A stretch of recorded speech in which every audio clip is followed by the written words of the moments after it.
Welcome to the Full Fact Podcast, where we fight bad information one fact at a time.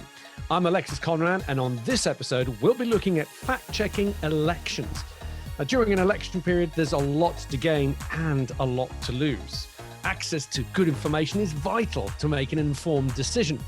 But how difficult is it to avoid bad information in the lead up to the polls? We're joined now by the man who coined the phrase fake news, and I'm sure has grown to hate it as much as we do. Craig Silverman is here, media editor at Buzzfeed News. Craig, hello. Hello. Yes, I have difficult feelings about the phrase. Yes. Well, we will get on to that phrase because also joining us is this week is Tom Phillips. He's the editor of Full Fact, who's fact-checked an election or two in his time. Welcome back, Tom. Good to be with you, as always.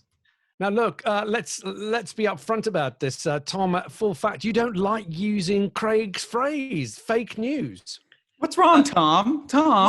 Well, look, I mean, it's less about the phrase fake news. It's just personal animosity towards Craig. You know? Truth comes out. That's good. No, I mean, the phrase fake news, it's worth saying, Craig and I used to be colleagues. Back then, it was talking about a very specific thing, a phenomenon in the 2016 election of completely fabricated news websites that were pretending to be news websites, but everything on it was fictitious or plagiarized, and it was done for financial purposes.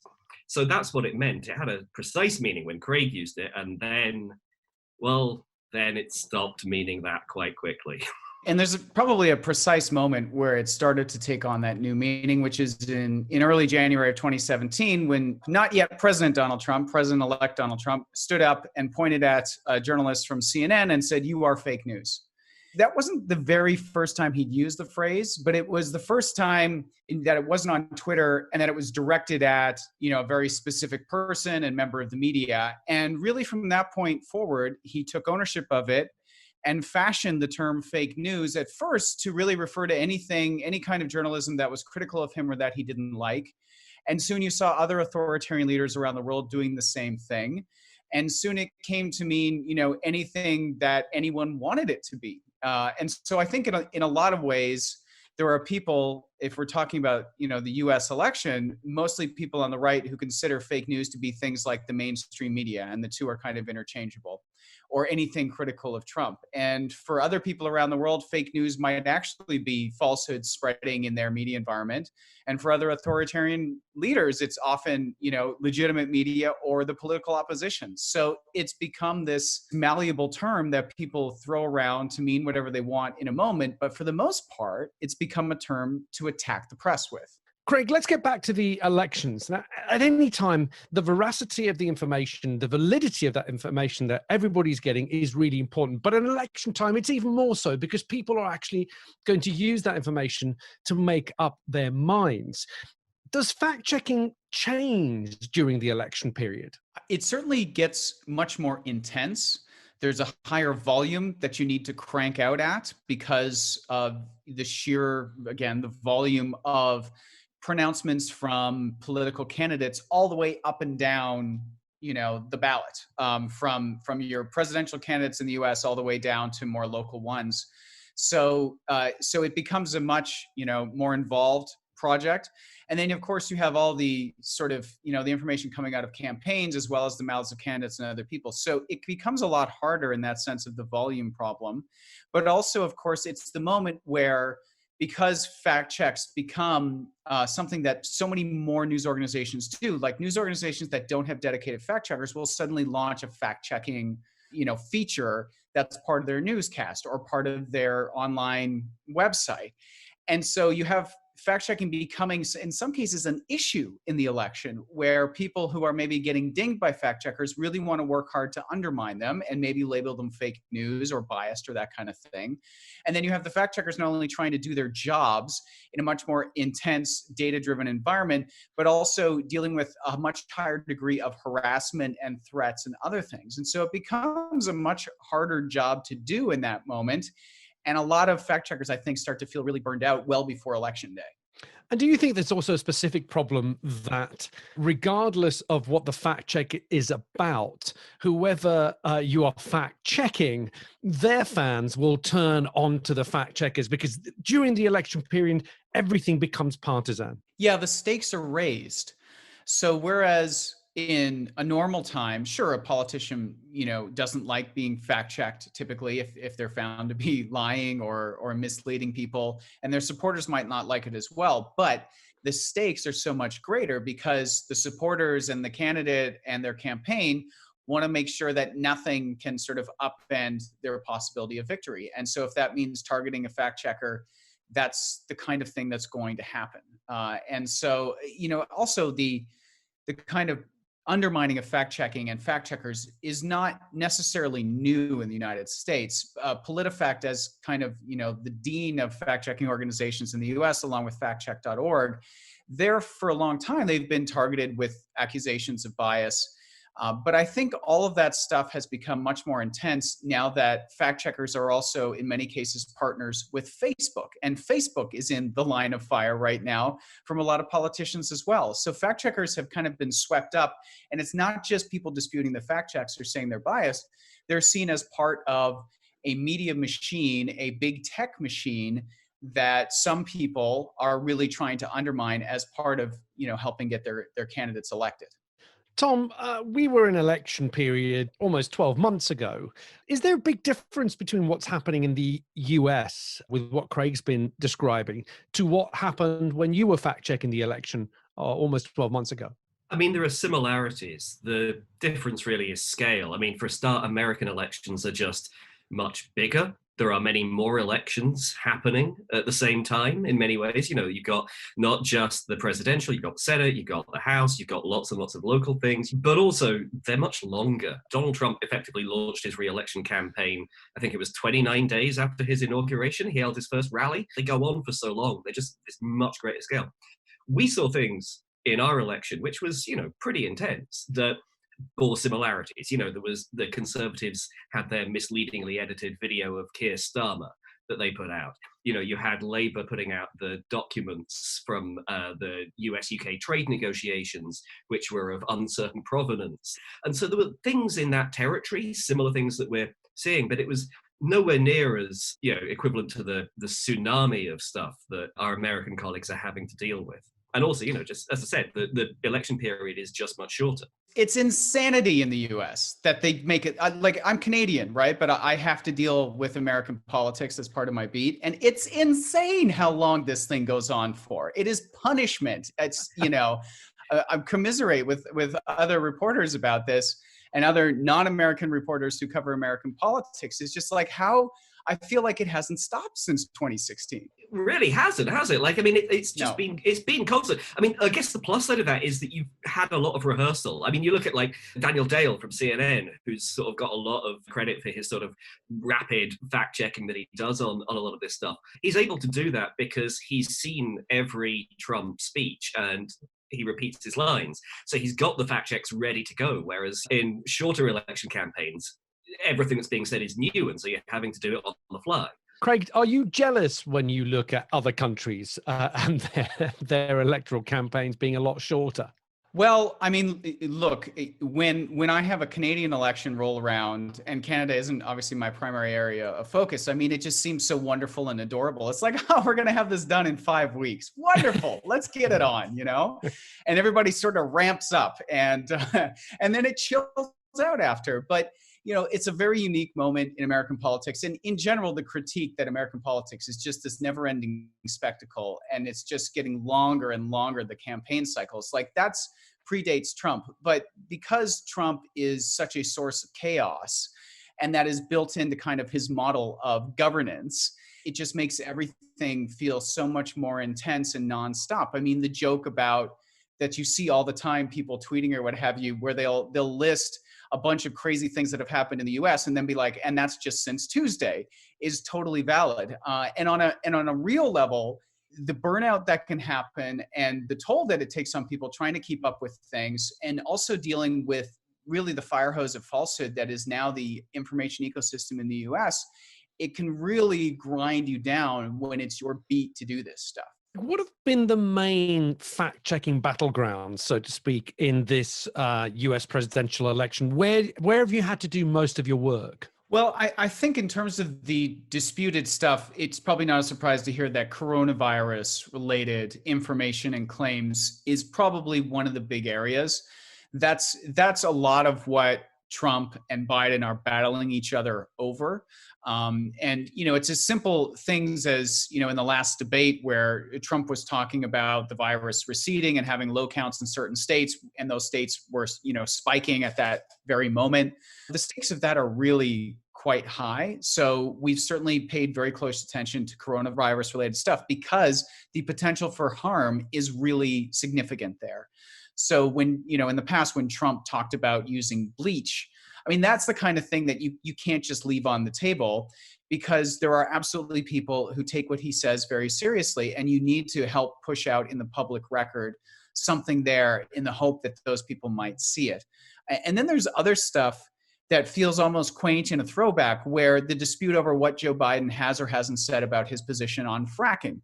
That feels like the kind of normal political spin that you would see in a normal campaign, which this otherwise doesn't feel like, where, Biden has said some things about wanting to get rid of fracking and banning fracking, and the statements he makes about it at times are sort of wishy-washy and seemingly contradictory. And that's the kind of thing that in the old school might actually be a big deal, but in the aggregate of all the other stuff that's out there, it seems like a small kind of quaint thing. And last one that is really big, and actually it was a conversation I had with my colleague Jane Litvinenko this morning, is about all of the claims around Hunter Biden and his business activities and how those do or don't connect to Joe Biden, and whether or not Joe Biden benefited from those, and all of those things. That has been a place where I think newsrooms and platforms, as well as sort of famously known, have had to make a lot of calls and really discuss and talk about how we address it. And that's much bigger than just sort of like, are we going to fact check a specific claim about Hunter Biden, and more about how do we deal with and engage with this in a way where the questionable elements of this information and the claims being made from it are not going to take root in our efforts to try and sort of sift through and see what's real and what's not. From one of our previous episodes, we were talking about elections around the world. We were talking to fact checkers in Argentina, and they were talking about several fact checks or stories that always pop up when there are elections. So things like, I think we saw it this year around again with Joe Biden, apparently wearing an earpiece, a story going around. Have you seen any sort of old perennials make their way back into the conversation during this presidential election campaign? The earpiece is exactly that, because there were rumors about an earpiece with George W. Bush going back a long time. There have been rumors about listening devices and those kinds of things going back in debates, a good decade and more. And so, and again, it's like you see those things, and part of you is like, I can't believe we're going through this again. But part of you is sort of like the nostalgic for a time when that was something that was mostly it was a little more in the fever swamps, and it might bubble up a little bit, but it wasn't like more mainstream conversation. And so it's actually a great sort of measuring stick, because if I think about the claims around Bush wearing a listening device all those years ago, I mean, that spread through email. It was on more fringy sites, and eventually mainstream media sort of discussed it in sort of isn't this a ridiculous thing? Can you believe it? And the campaigns didn't really engage with it all that much. Whereas today, you actually had people closely aligned with the Trump campaign, others who are, very much towards the center of power, who were actively trying to push that claim about Joe Biden because it aligned with their existing narrative. They were trying to push that he's a fumbling, bumbling old man. And so I think it's a great example in that sense, because yes, we've seen it before, but it was much more mainstreamed and much more given the seal of approval by the Republican campaign compared to what the Democratic campaign did all those years ago when it was George W. Bush getting targeted with the false claim. I don't know what it is about earpieces, but I mean, we've had that over here as well. Boris Johnson was wearing an earpiece, supposedly. It's something weird about the idea of people wearing an earpiece. It seems to resonate with people and has done for decades. I mean, if you've ever actually tried to speak whilst wearing an earpiece, it's really hard. I have to do it all the time in my job as a presenter. And yes, I can tell you that it's a bit like patting your head and rubbing your tummy. It's not something that you could do very easily, because you have to concentrate on what's coming out of your mouth whilst actually processing completely different information.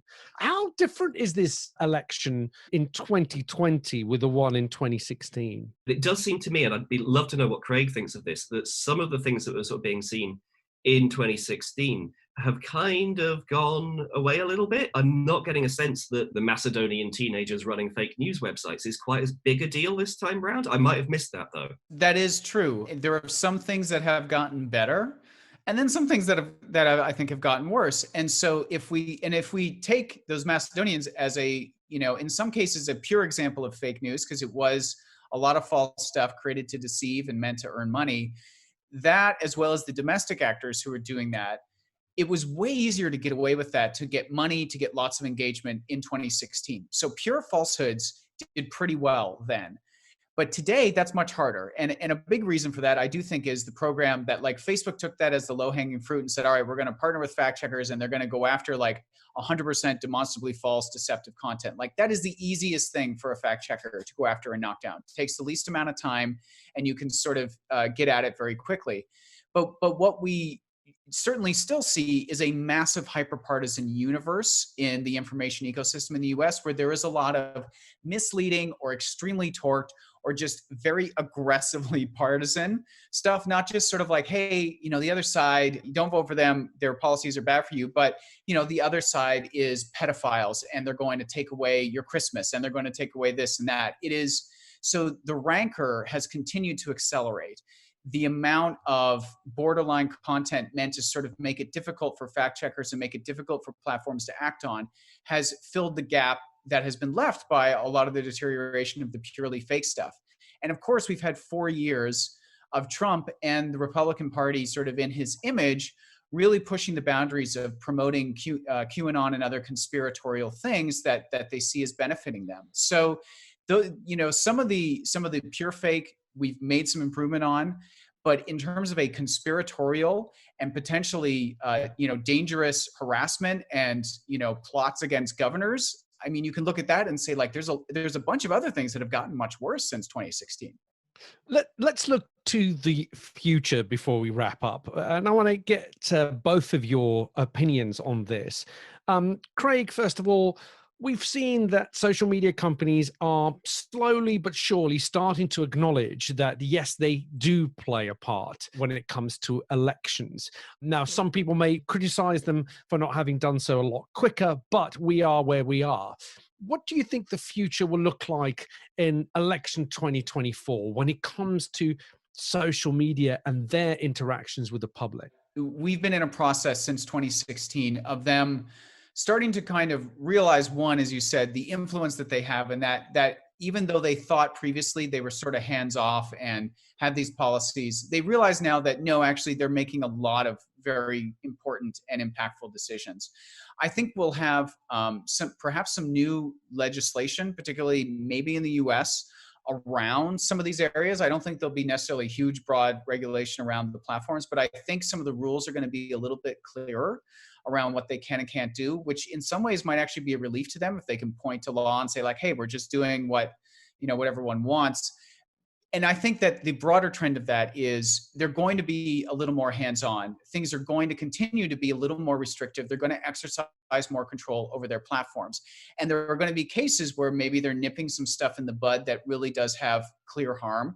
And there's going to be other cases where they screw up and they're silencing things that they shouldn't be. And I suspect they will continue to do things like fund fact checkers. I suspect, Facebook will be joined by many more platforms, as is already happening. Like, I believe TikTok is even working with some fact checkers right now. So I expect to see more of that by the time we get to 2024. Tom, more regulation, more rules? Is that the answer? It's part of the answer. Here in the UK, at Full Fact, we've been calling for updated election law for years, as have many, many other people. So it's really beyond time that our election laws were updated. But the laws and the regulation, and again, what the regulation of the platforms will be, I think part of it comes back to something that Craig said, which is the extent to which this gets folded into the ecosystem. Fact-checking is a thing, as he said, many news organizations spin up fact-checking operations during elections. It's become part of the thing. So campaigns start to look at how they can game that system. And so it's a question of whether or not it starts to become an arms race between trying to see what you can get away with, what the fact checkers will go, that's, what's on that side, or indeed just completely ignoring it. So it's a question of exactly how the sort of campaign ecosystem reacts to the existence of fact checking and it being this sort of known thing. That's going to really be a case for it. Can fact checkers, I hope that we'll be able to, can they actually make it so that it's just easier for the parties to be honest and accurate? It saves them the hassle. It's, that's a better approach to winning an election. Or are you going to see people who learn the lesson from this and go, actually, honesty is not the thing that wins you elections. It's telling stories that appeal to people's instincts. No, I'm fairly hopeful. I think, like Craig, I think it's going to get better. I think that people are going to learn different lessons from it. But I think we're actually potentially on a road that will improve, but it's going to require constant vigilance and it's going to require thinking ahead. We can't be in a situation where we're fighting the last war. We've got to be looking at what might be happening in the future. And, that's the kind of work that Full Fact's going to keep doing, as I'm sure all of our colleagues around the world will.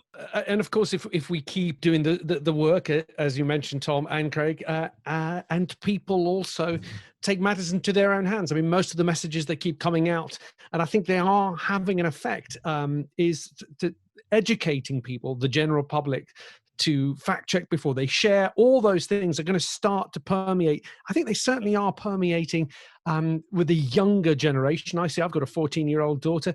She is starting to become way more conscious that what she sees online is not necessarily true. So she starts to think before she shares. If that permeates with the youth, then perhaps there is a bright future. Gentlemen, thank you. We've run out of time. That is a fascinating chat. This episode was released on the 2nd of November 2020. So if you're listening to us in the future, please bear in mind this was recorded before the results of the 2020 US election. Craig Silverman is an expert in his field, but his views are not necessarily a reflection of Full Facts. Full Fact is independent and impartial. You can read more about our commitment to neutrality at fullfact.org/about.